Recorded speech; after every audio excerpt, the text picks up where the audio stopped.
Ok, dragii mei, namaste, bună dimineața! Da. Suntem la al treilea atelier despre hormoni. Este săptămâna sănătății mentale și cei care sunteți noi sau nu ne cunoaștem, sunt Maria Doboș, instructor yoga, meditație, de asemenea instructor specializat în respirație la Arc Academy și astăzi vom vorbi despre un subiect care ne atinge pe fiecare dintre noi, Doamne, și nu știu dacă este vreun domn, nu vreau să jignesc pe nimeni, însă este un subiect care, mai ales la mine, a fost, așa zis, o provocare în viața mea, deoarece în momentul în care eu m-am îmbolnăvit, hipofiza mea a decis să iei o vacanță și de acolo toate au început să meargă în jos, automat, sănătatea mea mentală și invitata mea specială din această zi, toate erau speciale până acum, este doctor endocrinolog Camelia Popa și mulțumesc din suflet că a acceptat această invitație, să fie alături de noi. Este un subiect care este foarte complex, este un subiect care este foarte dificil de transmis, foarte, foarte multă informație și conștientizez ce treabă dificilă are într-un fel Cami ca să ne includ aici foarte, foarte multă informație. Informație care va aduce valoare fiecăruia care participă astăzi și eu vă invit, dacă aveți întrebări, să ni le scrieți în chat. Odată ce o să începem cu prezentarea, Cam are o prezentare pentru noi, după aia eu am niște întrebări foarte, foarte faine pentru ea și după aia o să luăm întrebările voastre. Astfel, la orice moment dat, dacă aveți întrebări, scrieți-le în chat și o să le luăm, o să încercăm să răspundem la cât mai multe, în limita timpului pe care îl avem disponibil. Camelia, bună dimineața! Mulțumesc că ești alături de noi! Bună dimineața, namaste! Mulțumesc foarte mult pentru invitație. Este o onoare pentru mine, Maria. Ai avut o idee nemaipomenită cu această săptămână de sănătate mentală. Mulțumesc! Vin la al treilea punct al triunghiului, pentru că ai început cu nutriția, ai continuat cu psihoterapia și vin să închid triunghiul cu endocrinologia, care de fapt, noi suntem interconectate cu nutriția și cu psihologia, iar tu cu meditația ne cuprinzi într-un cerc pe toate. Așa este. În endocrinologia se referă la hormoni. Recunosc că inițial am spus că eu nu sunt fan PowerPoint, dar vorba unui prieten să nu devin prea seacă, deci în prezentare, am zis să adaug puțină culoare. Știți, ca și în cărțile acelea antistres apar colorez și dintr-o dată se schimbă starea de spirit. Absolut, absolut. Am hotărât să prezint și slide-uri. Poate că așa puteți să mă urmăriți un pic mai bine, pentru că, într-adevăr, în medicină sunt unele noțiuni pe care le digerăm mai greu. Așa este, așa este. Pot să share? Poți să dai share, sigur că da. Și până atunci, în cazul în care ceva nu se aude sau ceva nu este din nou, scrieți-mi. Puteți scrie pe public sau puteți să-mi scrieți mie pe privat. Dacă este ceva ce nu doriți să fie vizibil altora și aveți o întrebare, poate care nu vreți să o puneți în public, doar scrieți-mi mie și am să adresez eu. Cami se vede minunat, ce prezentare, ce fain e background-ul. Ziceam de cărțile antistres. Da. Aha, cu mandale și cu toate, foarte, foarte fain. Mulțumim! Te las să vorbești. Deci vă invit în lumea fascinantă a hormonilor, care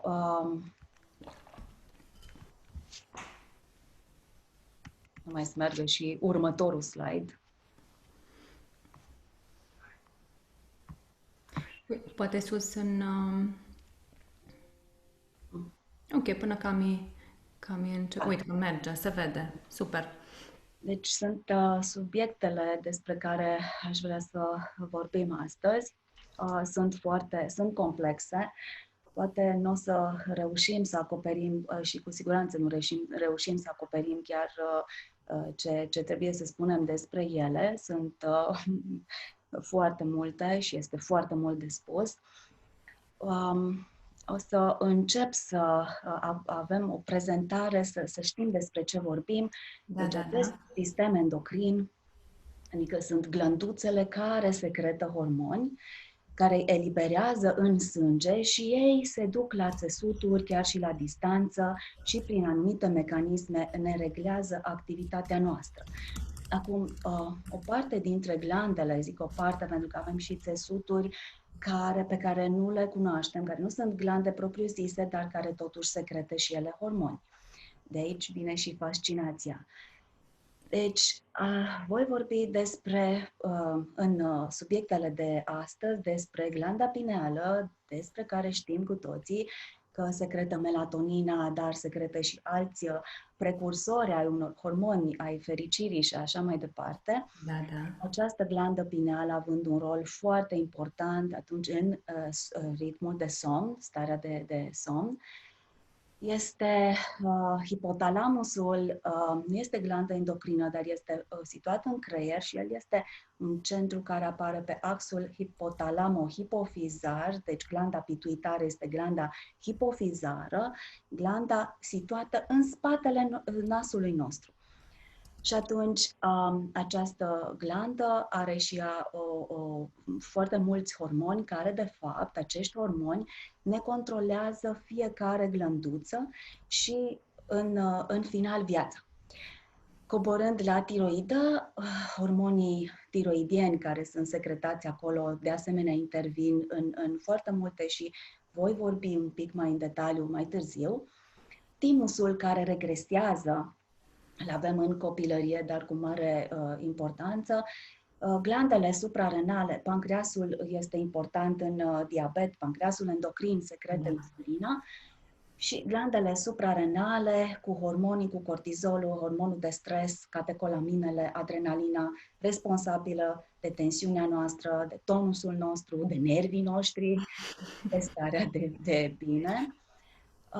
Și pentru persoanele feminine, ovarele, care sunt gonadele, așa se numesc gonade, zic gonade pentru că mai târziu o să vedem hormonii gonadotropi, să știm despre ce este vorba, nu este ceva sofisticat, sunt doar hormonii care controlează ovarele la femei și testiculele la bărbați.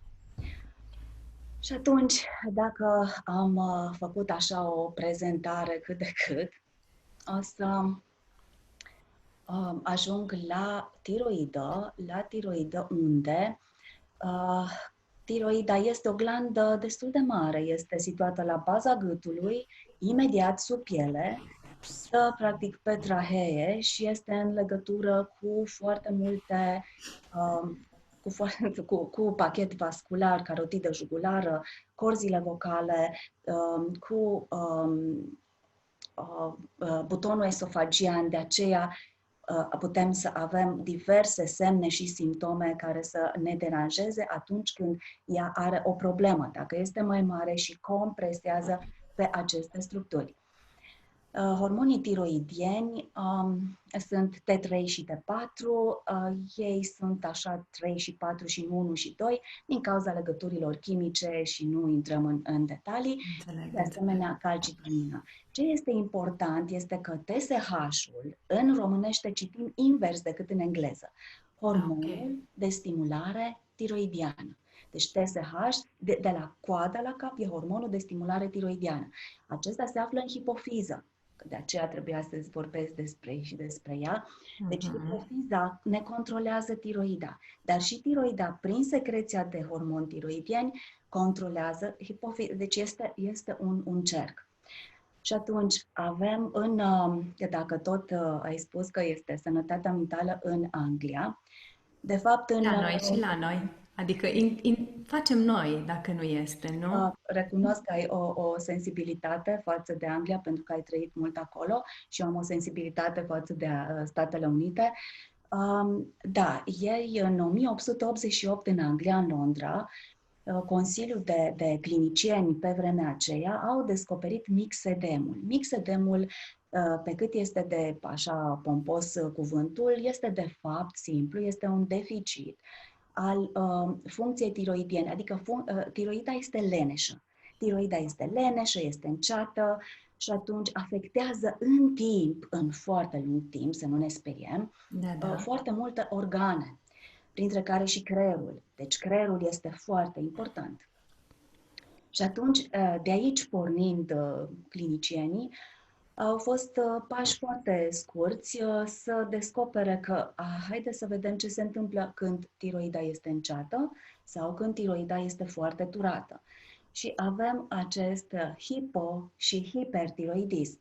În hipo, deci tiroida este lentă, înceată, totul scade. Scade metabolismul, ne scade toată activitatea corpului, dar și activitatea cerebrală. Și atunci apare depresie, oboseală, creșterea greutății prin scăderea metabolismului. Apar diverse modificări în profilul grăsimilor.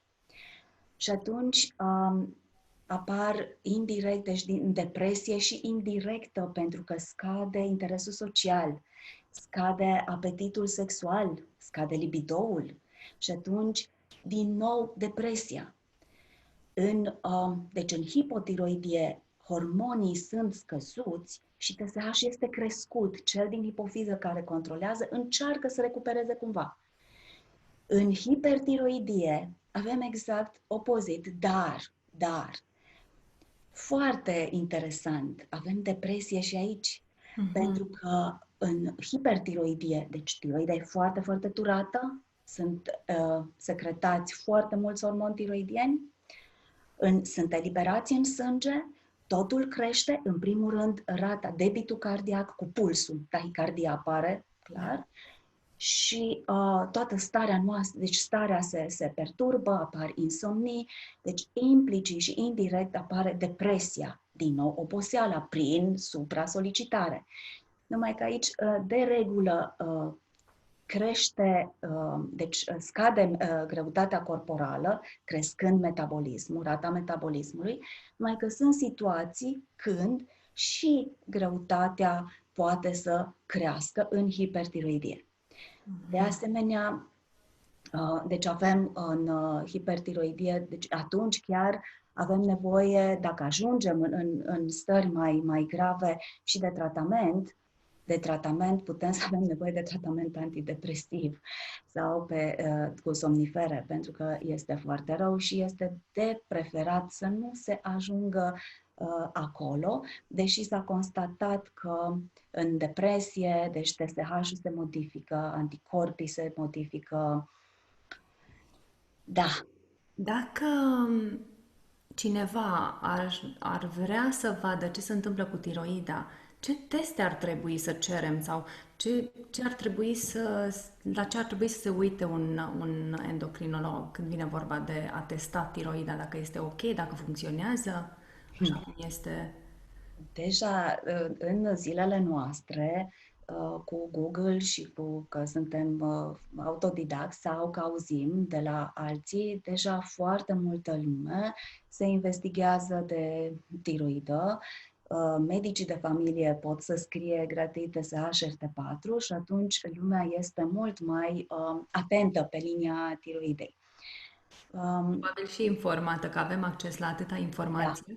așa Poate, este. poate vin și la tine clienții și pacienții, așa zis, și spun, vreau asta, asta, asta, asta, că eu știu că am asta, asta, asta, asta. Așa este, iar variațiile hormonale sunt foarte diferite, adică sunt situații în care depinde că de aceea trebuie făcut, adică stat de vorbă cu pacientul, cu omul, da? Să vezi în ce context apare modificarea biochimică, adică deci TSH-ul care din hipofiză trebuie făcut, FT4, T3, care sunt hormonii tiroidieni, depinde dacă are și un nodul în tiroidă care este independent de funcție și asta e super tricky. Deci trebuie văzută oricum tiroida, cam trebuie verificată.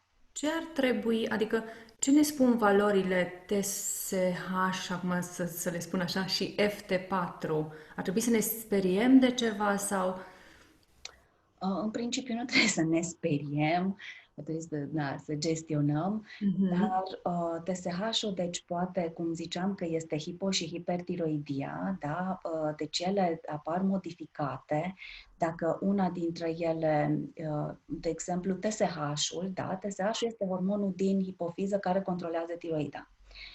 El are o fluctuație. Vom mai vedea și la somn, mai revin. Da, da, da. El începe să crească la ora 11 noaptea. La ora 11 crește până la ora 4 dimineața. Și atunci, în cazul persoanelor care nu dorm suficient, TSH-ul crește. De aceea ziceam că trebuie văzut contextul și dacă să ne speriem sau nu, trebuie foarte amănunțită consultația. Adică o comunicare foarte bună, adică omul trebuie să fie conștient să răspundă că da, nu dorm suficient sau dorm fragmentat, pentru că este foarte important. Și atunci, deci TSH-ul crește în aceste situații.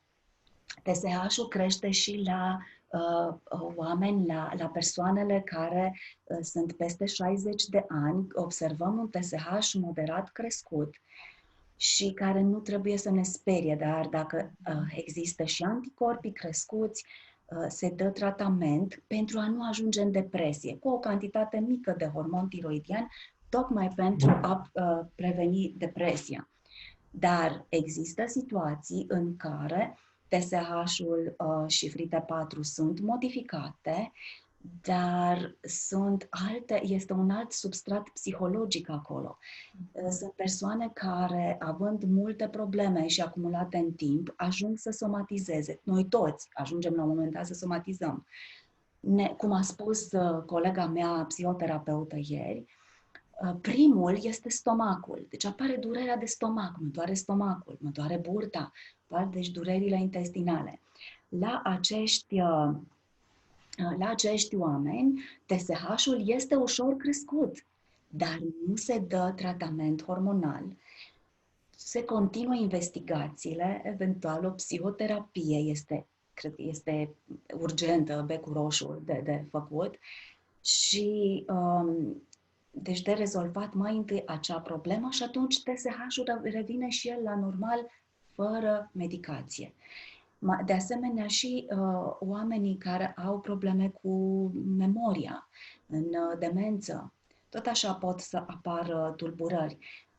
Cu un TSH normal, dar cu un T3 scăzut, poate să fie la persoanele care au anorexie nervoasă. Mă axez astăzi pe aceste, nu sunt patologii, pe aceste stări, pentru că este sănătatea mentală. Și de aceea vreau să arăt că într-un fel, anumite tulburări pe care le avem cu toții la un moment dat ne pot crea modificări hormonale, modificarea funcției tiroidiene.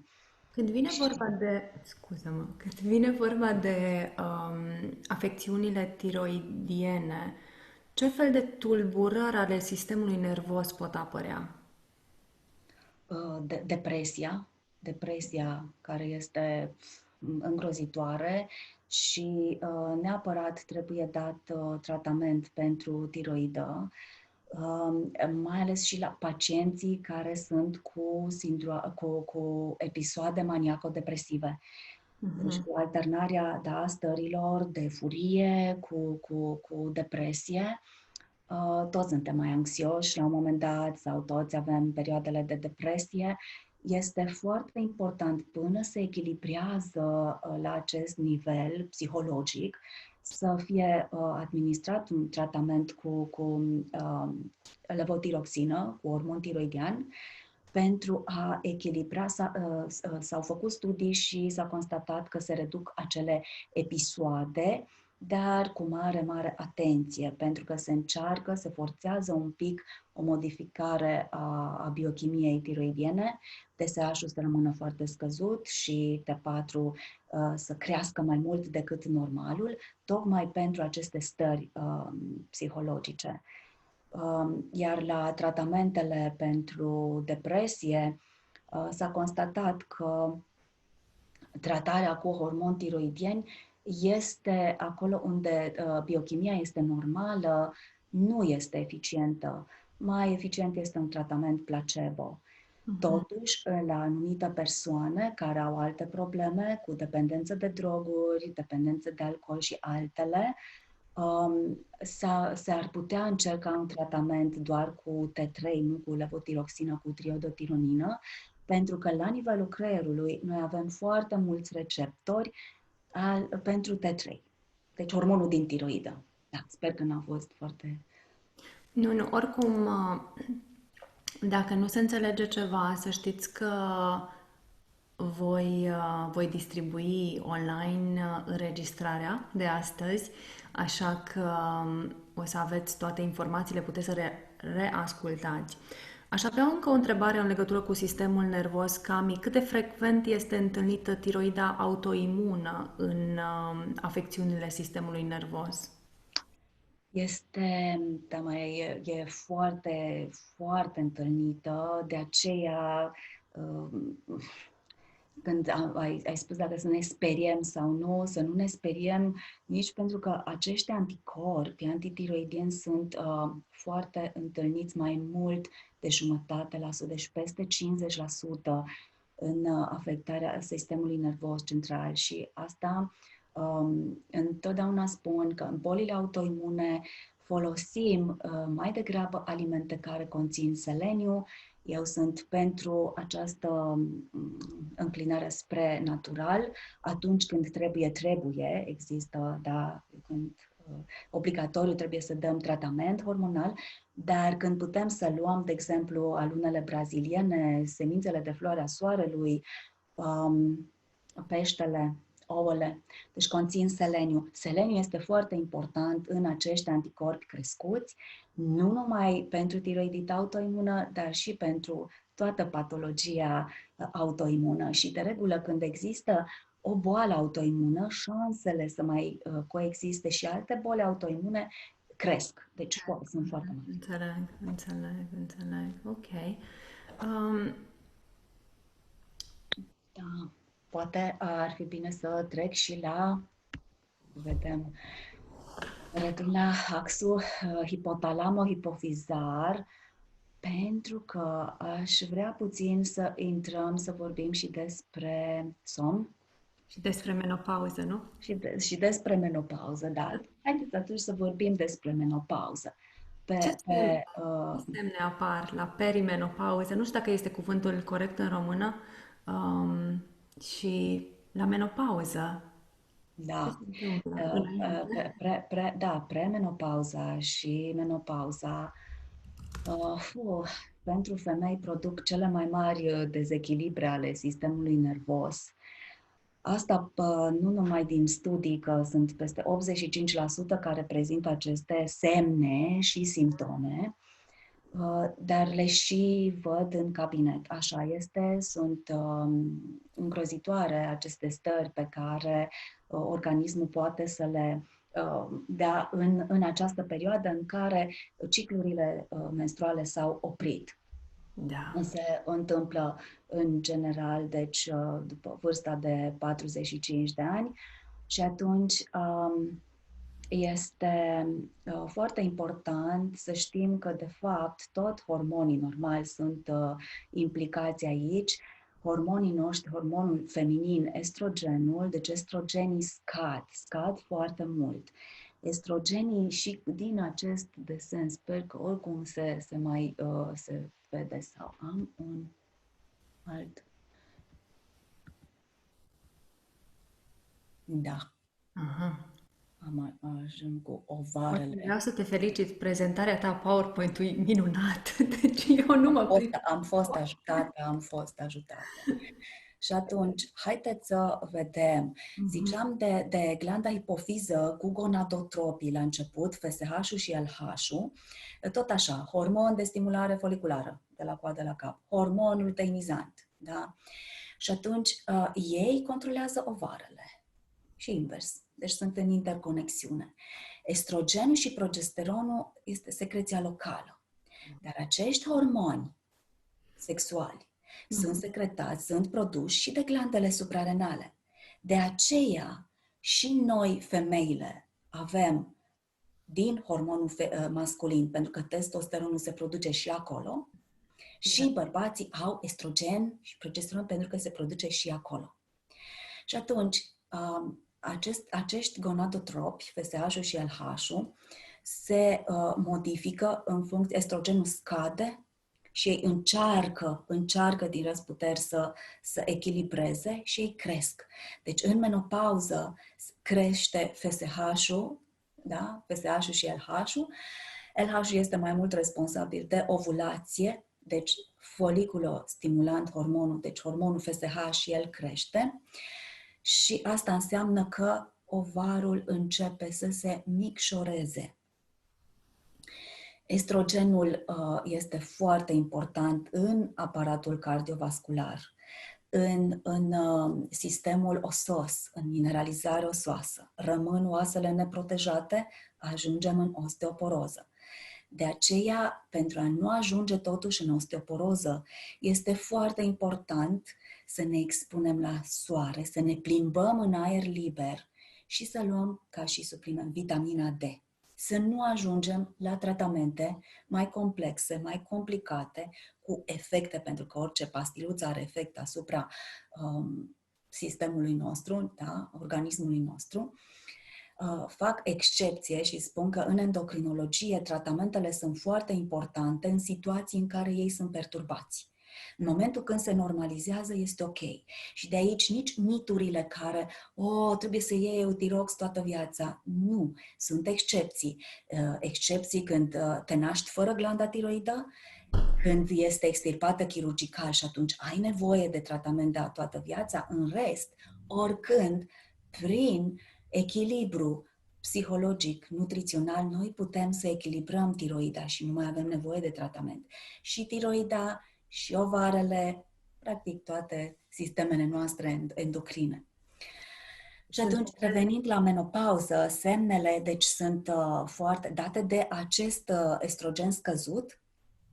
Este flash-ul, e dintr-o dată înroșirea feței, transpirații la nivelul cap-gât, transpirații nocturne, alternanța dintre frig și cald. Bineînțeles că este extrem de neplăcut pentru o doamnă să înceapă cu aceste fluctuații, mai ales dacă este la serviciu și are de ținut o conferință sau este foarte, foarte neplăcut. Insomniile, de ce oricum, o să vedem, deci FSH-ul și LH-ul, ele în perioada menopauzei scade durata somnului, iar ele sunt dependente de starea noastră de somn veche și atunci dacă se reduce cantitatea de somn, deci ei cresc din nou gonadotropii și nu ne ajută deloc. De aceea, o igienă a somnului e iarăși foarte importantă, dar să revin tot timpul la respirație. Extrem de importantă este respirația, pentru că atunci când este o respirație corectă și avem un somn de calitate, totul se reglează, chiar și menopauza. Dar atunci când nu, deci simptomele sunt necontrolate, cu siguranță, neavând anumite antecedente, de cancere, în special, pentru că și în special cancere de sân, care sunt estrogen dependente și ele, majoritatea, atunci putem să dăm un tratament pentru o perioadă scurtă de timp hormonal, cât doar să echilibrăm și să nu lăsăm femeia să sufere. Dar, repet, pentru o perioadă scurtă de timp, pentru a nu intra în alte complicații. Nu este deloc rău să facem asta și să nu ajungem să luăm, cum în Statele Unite ale Americii, vorbind cu o colegă de-a mea, au ajuns și ei de multă vreme dau tratament cu paroxetină, de exemplu, ca și pentru depresie.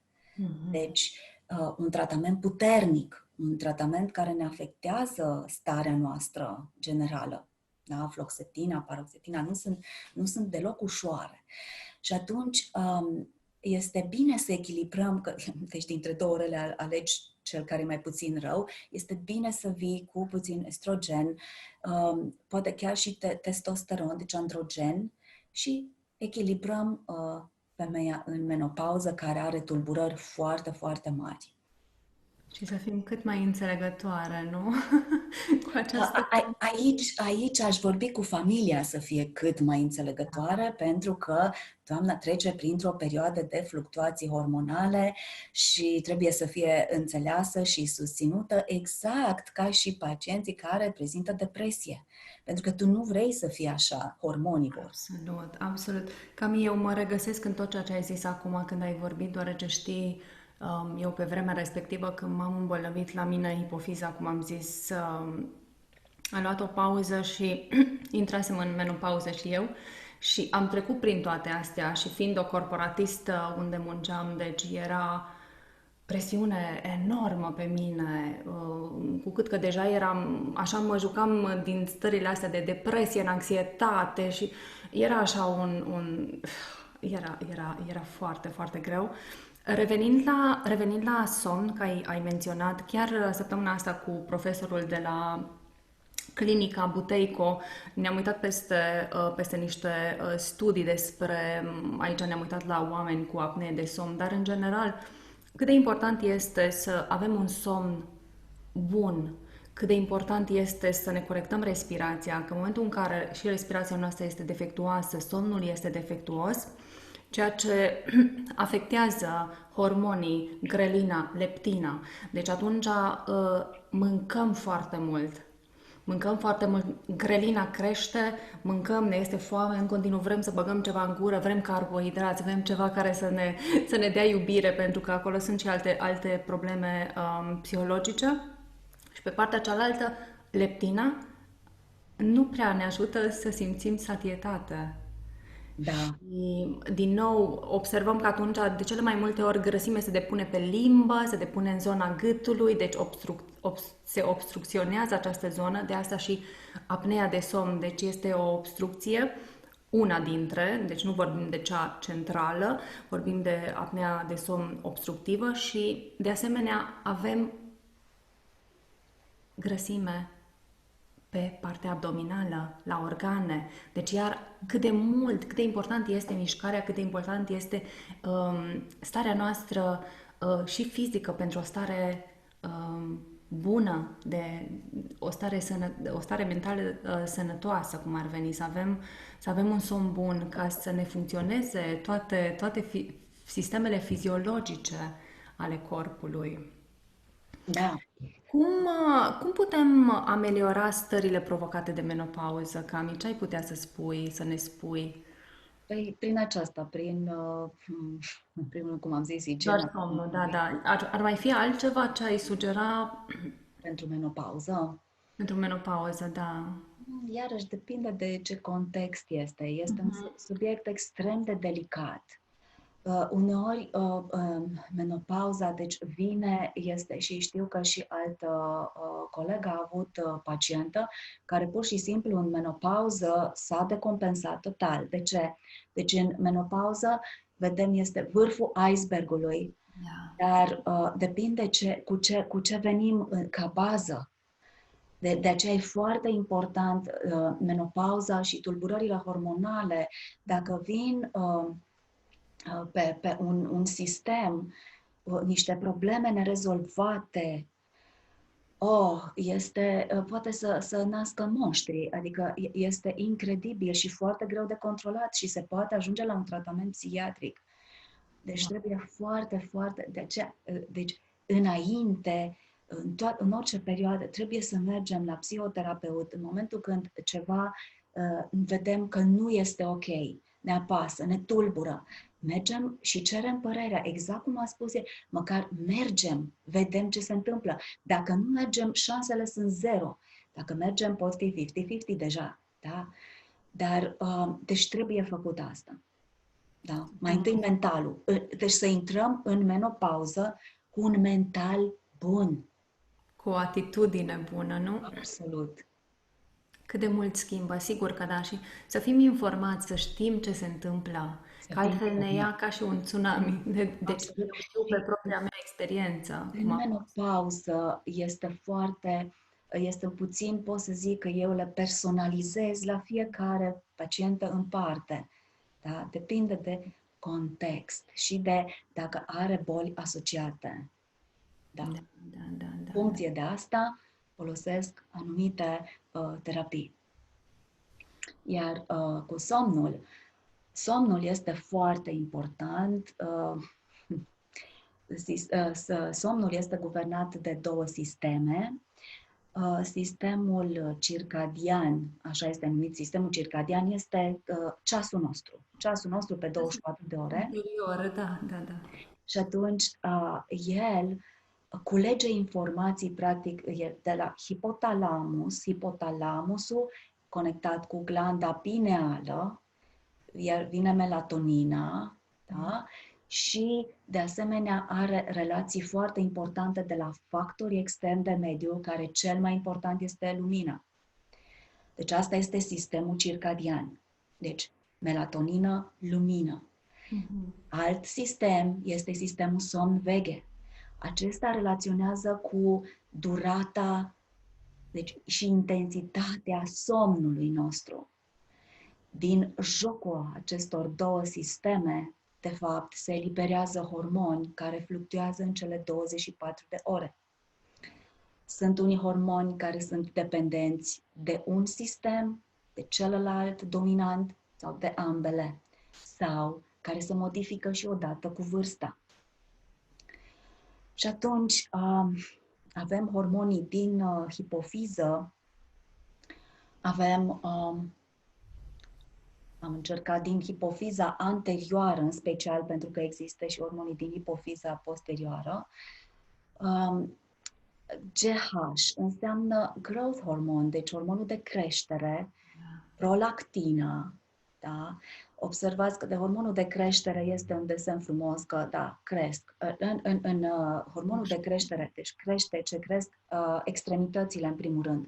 Fața, vedem maxilarul, aici stomatologii ne pot ajuta foarte mult, adică atunci când un pacient se prezintă la stomatolog și el vede că, ok, ceva nu e în regulă cu gura ta, să-l trimită la endocrinolog.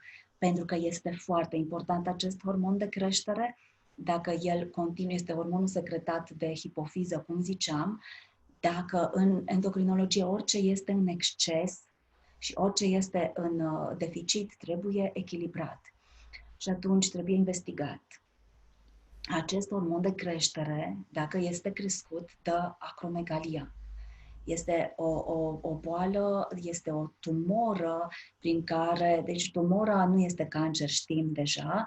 Mie îmi place să zic că este ca un nodul acolo într-o glandă care secretă la un moment dat în exces unul dintre hormoni.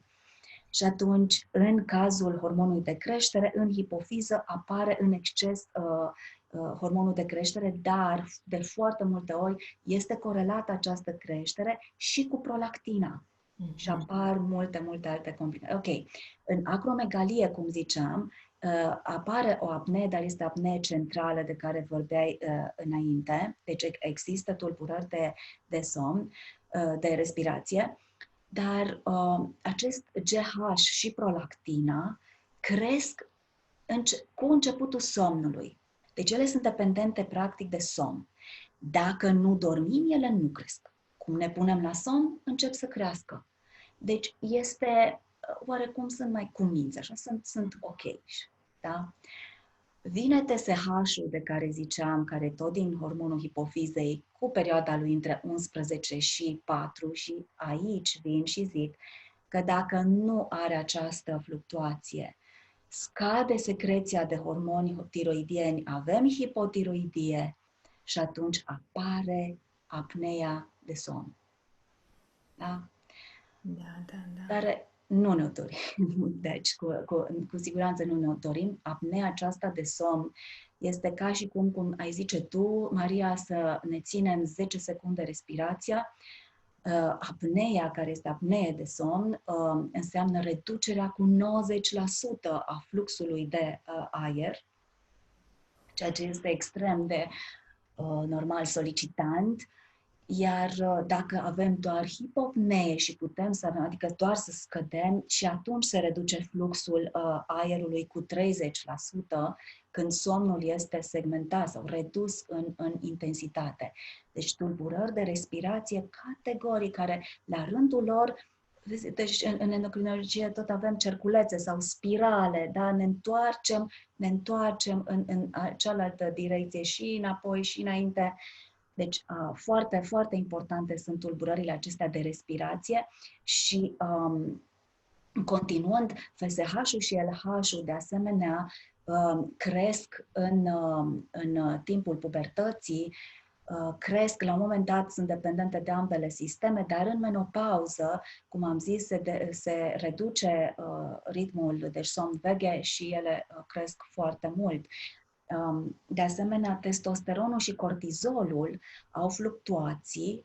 Testosteronul crește după miezul nopții, iar cortizolul începe să crească pe la ora 2 noaptea și are un pic, are un vârf între 6 și 9 dimineața. De aici apare și sindromul de la jet lag cu transportul cu avionul, da? Cortizolul ne va rămâne crescut și la 2 săptămâni după ce ne-am întors, cu o diferență mare de fus orar. Acum... Aș vrea să mai adaug, vorbind de apnee de somn, cu pacienții de exemplu, de la Clinica Buteico, cei mai mulți am văzut apnea de somn se mărește la doamne de după 50 de ani. De asemenea, sforeitul. Da? Și odată ce reeducăm respirația și o corectăm, rezultatele sunt complet diferite când facem teste. Da. Deci rezultatele de la endocrinolog sunt ușor încep să se echilibreze, dar pentru asta este nevoie reeducarea respirației ca persoana respectivă să poată să aibă un somn odihnitor ca să permitem acelor hormoni să-și facă acolo ce trebuie să facă. Așa este vorba aici de muncă în echipă, foarte importantă. În România, din păcate, nu avem chiar așa bine dezvoltată, dar sperăm că vom fi mai uniți în echipe. Adică de foarte multe ori o problemă trebuie rezolvată cu tine, deci cu arta respirației, nutriționist, psihoterapeut și endocrinolog. Absolut. Sunt multe cazuri și vor fi, mai ales după COVID, vor fi din ce în ce mai multe cazuri. Revin la ce ai spus. Da, pacienta la menopauză. În menopauză, deci estrogenii aceștia extrem de importanți, da, scad. Și prin asta femeile, deci se modifică și metabolismul, da, metabolismul glucozei. Femeile încep să pună în greutate, groaznic, în special la nivelul abdomenului, da, pe burtică. Orice grăsime depusă la nivelul abdomenului crește rezistența la insulină, apare riscul de diabet zaharat tip 2.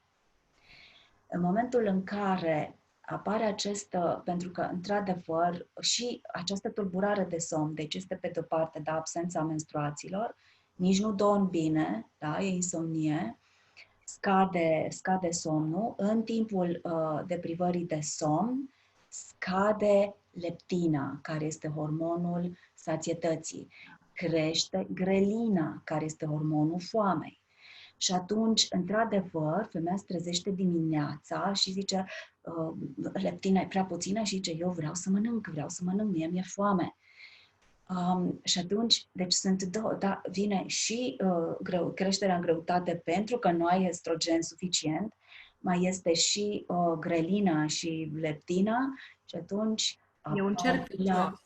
probleme de respirație categoric, deci 100% apare această apnee și am pacienți, că sunt și bărbați și femei, care și dacă sunt trecuți pe aparatele, da, pentru că această apnee de somn, de fapt, poate fi determinată prin înregistrarea somnului, da, polisomnografie, ca să știe exact când este absent somnul, deci durata, intensitatea, frecvența. Și este recomandat un aparat, să folosească un aparat, numai că vreau să spun că oamenii nu știu să respire nici cu acel aparat. Deci dacă ar fi învățați să respire corect, pentru că haideți să nu ajungem la acel aparat, că dacă nici cu acel aparat nu putem să îl gestionăm, este bine să ne învățăm noi să respirăm corect. Atunci avem un somn odihnitor, da? Hormonii stau la locul lor și se produc cum trebuie, inclusiv insulina, pentru că vorbim și despre la creșterea în greutate, și atunci scădem în greutate, somnul este ok, scădem în greutate și respirăm corect și totul se normalizează. Da, din păcate încă respirația este un subiect care nu prea se abordează, un subiect care este ca și un copil vitreg, știi, care adică nu avem ce, adică respir de când sunt, ce treabă are respirația cu somnul, cu sportul, cu sănătatea mentală și de fapt este baza la toate, vedem cât de important este cum respirăm când mâncăm, cum respirăm când facem orice activitate, când vorbim, imediat respirația ne vorbește, ne comunică ce se întâmplă în interior. Cami, avem câteva întrebări, nu știu dacă mai vrei să... Sindromul ovarelor micropolichistice. Același lucru că am zis că vorbim, dar e foarte mult de vorbit. Foarte multe, exact. Deci e menopauza, e amenorea, da, care la domnișoare, doamne, în care, deci tot așa, sindromul ovarelor micropolichistice, în care androgenii sunt crescuți, da, sunt în exces și care ne blochează hormonii, ne blochează PSH-ul, LH-ul, ne inhibă să avem menstruație și totodată excesul de estrogen, deci tot așa este, acolo avem exces, inhibă și respirația, deci avem probleme de respirație și apnee și un sindrom ovarelor micropolichistice, chiar dacă domnișoarele sau doamnele se întâmplă să nu le perceapă, dar mai ales dacă dorm singure, de obicei partenera ne poate spune de tulburările noastre de somn și sporăit nu e neapărat să se oprească respirația, cum ai spus, sporăitul, o altfel de respirație, sunt semne foarte importante. Scuze. Da, da. Ok, dacă tot vorbim de respirație, cineva ne întreabă cum putem reeduca respirația în somn. Respirația în somn nu se reeducă exact în somn. Respirația se reeducă prima dată, se analizează, se face un diagnostic cu pacientul și atunci se stabilește un program de reeducare cu diferite exerciții de respirație. Depinde din nou ce fel de afecțiuni de sănătate avem și astfel reeducăm respirația. Depinde, nu se poate spune cât durează, depinde de pacient tot timpul. Poate să dureze 4 săptămâni, cu alții putem munci 6 săptămâni. Deci eu, de exemplu, personal fiind instructor specializat la clinica Buteico, am pacienți diferiți. Depinde cu ce vin la mine, cu sfărăit, cu apnea de somn obstructiv central, fie că vin cu depresie. Deci fiecare vine cu alte simptome. Deci, eu încep să mă uit, Cami, dacă spune.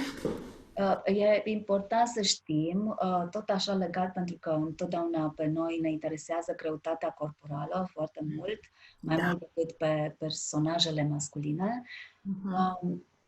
Foarte important este, revin la somn, dacă nu avem minim 6 ore, deci dacă dormim mai puțin de 6 ore sau mai puțin de 6 ore timp de 6 luni, fără să modificăm nimic, noi câștigăm în 6 luni 5 kg, fără să modificăm ceva în viața noastră.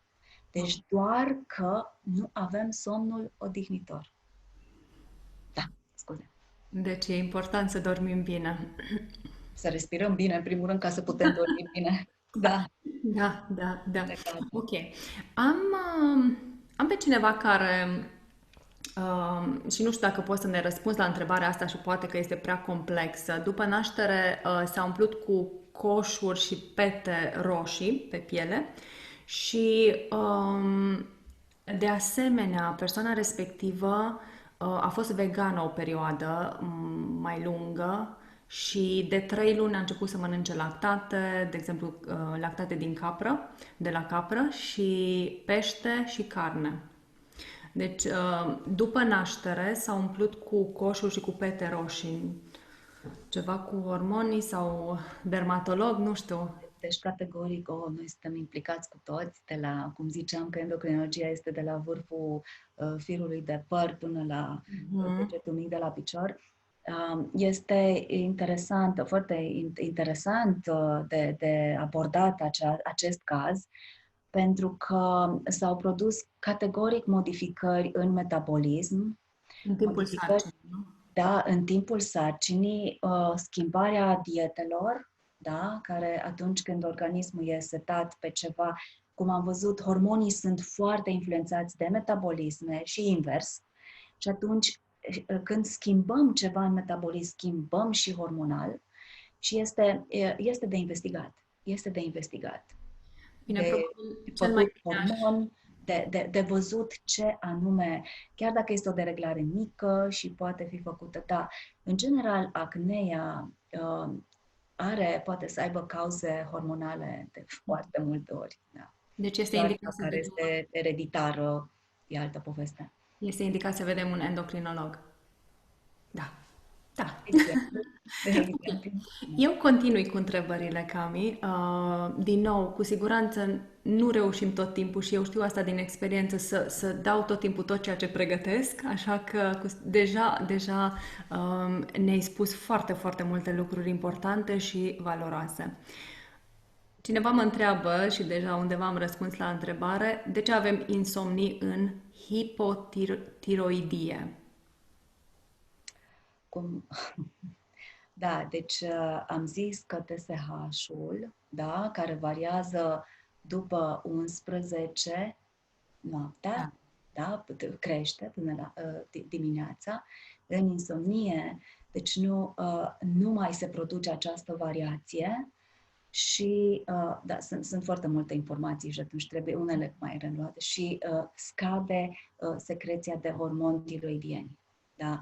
Și invers. Deci întotdeauna la hormon este, știți, exact feedback. Deci pac, pac, pac, pac. Este ca și un joc de ping-pong.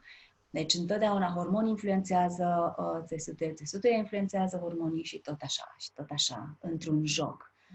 Deci dacă TSH-ul este, dacă somn, deci nu este somn, clar că Pe lângă insomnie, pe lângă somnul defectuos, ce simptom apare atunci când avem hipertiroidism? Aici deja începem să... Ok, nu știu dacă persoana respectivă a vrut să întrebe simptom al hipertiroidismului sau hipo. La început a fost hipo și acum mă întreabă despre simptom al hipertiroidismului. Foarte interesant este că și ar trebui să știm, tiroida, cum ziceam eu, este ca o doamnă capricioasă, așa, deci foarte ușor se trece din hipo în hipertiroidism, foarte ușor, mai ales în bolile autoimune, în tiroidita autoimună. Și atunci, stările, cum ziceam, unele deci coincid. În hipo și în hipertiroidie putem avea deci oboseală, depresie, deci stări triste, de tristețe, insomnie, chiar putem să ne îngrășăm în hipertiroidie, deci sunt foarte așa, întrepătrunse. Da? Bine, mulțumim, Cami. Să vedem mai jos. Ce înseamnă T3, T4 normal? T3, T4 normal, arătam la început. revin. Deci sunt hormonii secretați, sunt produși de glanda tiroidă. Asta înseamnă că funcția deci, tiroidiană este în regulă. De foarte multe ori, în urma unui tratament pentru tiroidă, TSH-ul poate să rămână scăzut, supresat, foarte scăzut. Dar dacă hormonii tiroidieni sunt în limite normale, deci este ok, nu necesită tratament. Da? Întotdeauna legăm și de alte, cum spuneam, e foarte important să întrebăm mult și despre altele. Să investigăm. Ce înseamnă să ai TSH și anticorpi mai mari? TSH și anticorpi mai mari, asta înseamnă că ai o hipotiroidie subclinică și o tiroidită autoimună. Adică ai o tiroidă înceată și ești cu o boală autoimună. În acest caz, depinde și de vârstă. Cum ziceam că după o anumită vârstă, oricum TSH-ul mai crește, dar este necesară echilibrarea, tot așa. Eu întotdeauna întreb pacienta, cum vă simțiți? Deci, dincolo de analizele pe care le văd, le prezint, cum vă simțiți? Noastră, ca stare, lăsăm analizele. Deci, corpul, ce semnale vă emite? Cum vă simțiți? Pentru că de multe ori sunt analize care interferează cu altceva și trebuie repetate. Deci nu sărim imediat cu tratament. Dar în cazul în care este un TSH crescut și anticorpii sunt crescuți, acolo e o tiroidită autoimună care trebuie corectată. Și este bine să fie corectată pentru că la un moment dat se poate renunța la tratament. Am avut paciente și de pe doză mare de 100 de micrograme de Eutirox pe care deci le-am adus la normal și nu ar mai trebui să ia Eutirox. Deși Eutiroxul, să înțelegem, este un hormon tiroidian, e adevărat că este sintetic. S-au făcut studii hormon sintetic versus hormon natural și au ajuns la concluzia că nu este nicio diferență. Acum există anumite sensibilități, dar acelea sunt la excipienții din pastiluță, nu la hormonul tiroidian propriu-zis. Și atunci unele persoane se pot simți bine cu hormon tiroidian, dar din alte branduri. Deci nu Eutirox, da? Să fie numit L-tiroxină sau din America sau știi. Din nou conștientizăm cât de important este și e minunat că vine din partea ta ca și medic, ca și doctor, să ne uităm la om, la întreg, nu doar la corp, nu doar la analiză, adică ce se întâmplă cu tine, ce se întâmplă cu persoana respectivă, să avem noi ca și specialiști timp pentru pacientul nostru, să-l înțelegem. Nu doar hai să-ți prescriu ceva, hai fă asta și gata și iar vii și iar îți dau doza și poate îți măresc sau îl dau mai jos. Deși se supără, de multe ori, unele persoane se supără că nu primesc tratament, Pentru că dar, precum copiii, este bine în timp își vor da seama că este spre binele lor. Absolut, absolut. Care sunt cele mai asociate boli cu tiroidita autoimună? Poliartrita reumatoidă, da, vitiligo. Mai spune o dată că am vorbit și eu și nu s-a auzit. Da, vitiligo este foarte frecvent întâlnit.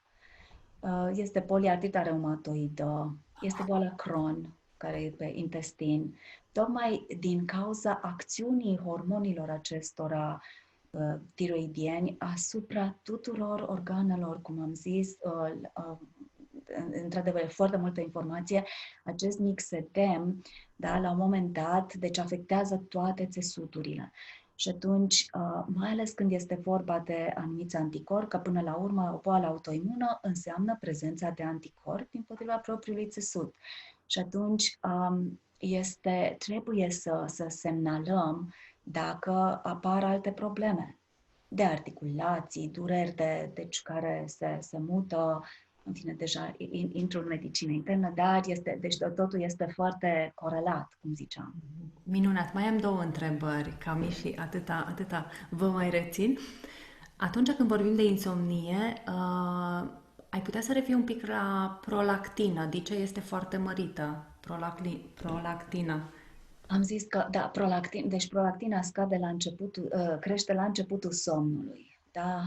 atunci când este prolactina mărită, poate că nu, poate m-am grăbit și n-am zis chiar corect, când avem prolactină mărită, deci în cazuri de hiperprolactinemie foarte frecvente în zilele noastre, aș fi încercat așa un studiu independent, să zic, dacă la un moment dat folosirea de anticoncepționale, durata lor, deci pe ce perioadă, da, chiar dacă au fost folosite mai de mult, cât de mult influențează această secreție de prolactină. Pentru că am foarte multe cazuri de hiperprolactinemie. Ori la persoanele tinere care vor să aibă copii, acesta este un impediment. Deci, prolactina crescută nu permite sarcina. Bine, sunt excepții întotdeauna și miracole. Dar această prolactină secretată de glanda hipofiză este foarte importantă. La femei ține de lactație.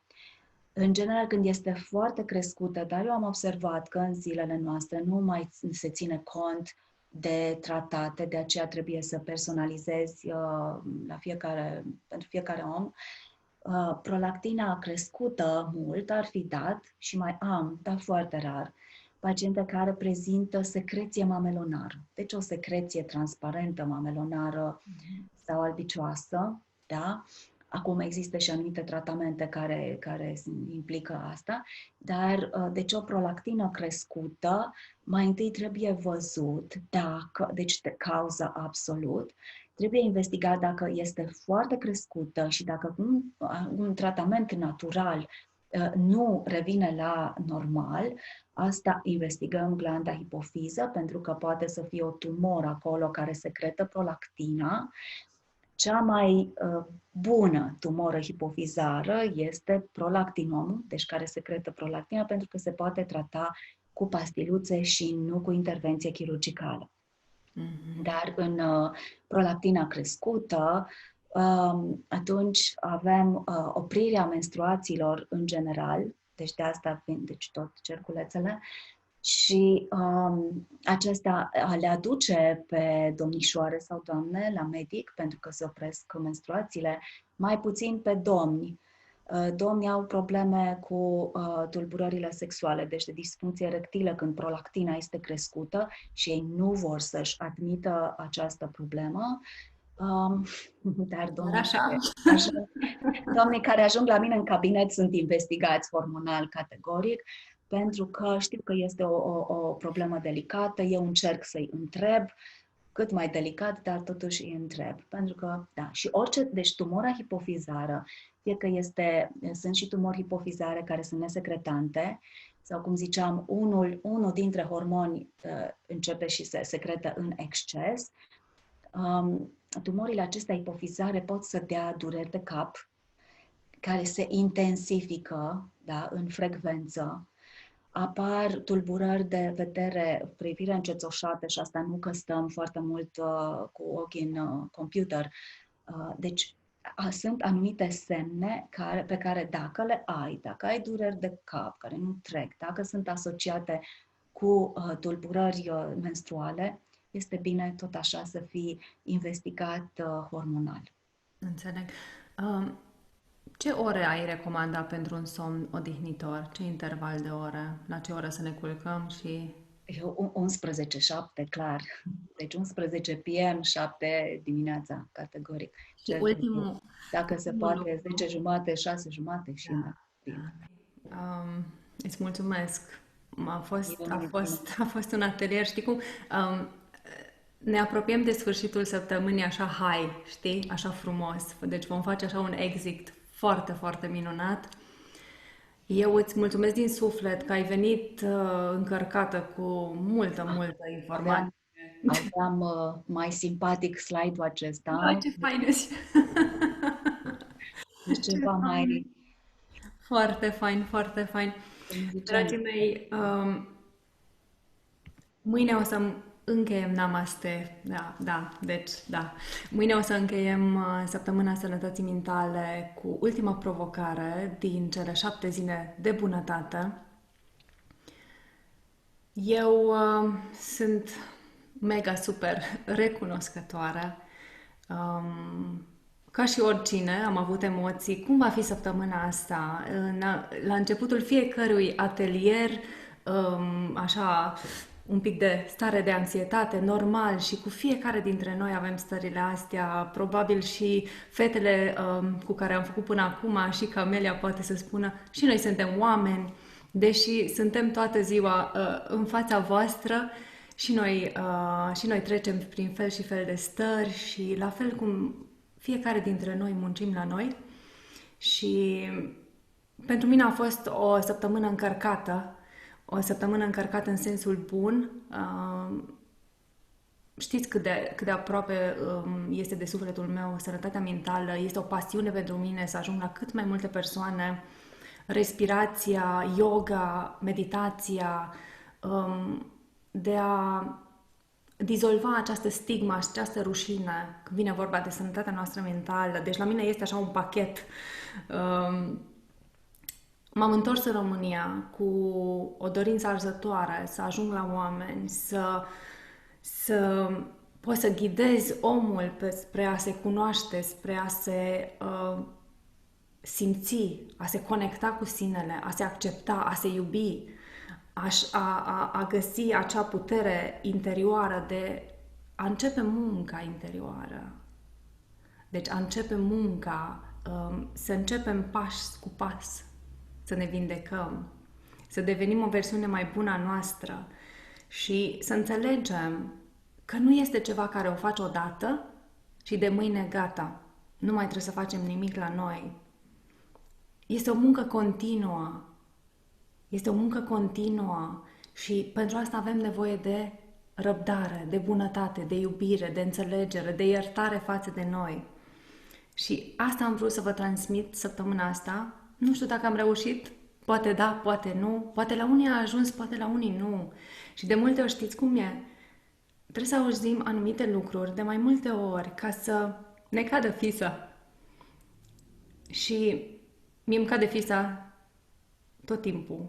Lucruri care le-am trăit mai de mult, conversații cu oameni care mi-au ieșit în cale și de fapt după o vreme încep să înțelegi anumite lucruri ce ți s-au spus. Și așa totul se face atât de clar. Și pentru a deveni o versiune mai bună a noastră, este extrem de important să reușim să ne conectăm cu interiorul, cu sufletul, cu intuiția, cu înțelepciunea, cu divinitatea din noi. Și astfel să avem grijă să avem o sănătate mentală, bună, de asemenea fizică, emoțională, sufletească. Sunteți minunați, vă mulțumesc din tot sufletul meu că ați fost alături de mine această săptămână. Cami, o prezentare fabuloasă, deci nu, mă închin în fața tuturor, pentru că sunteți minunați, vă iubesc, vă îmbrățișez, vă doresc un weekend minunat și mâine dimineață ne revedem cu ultima provocare din această săptămână. Namaste!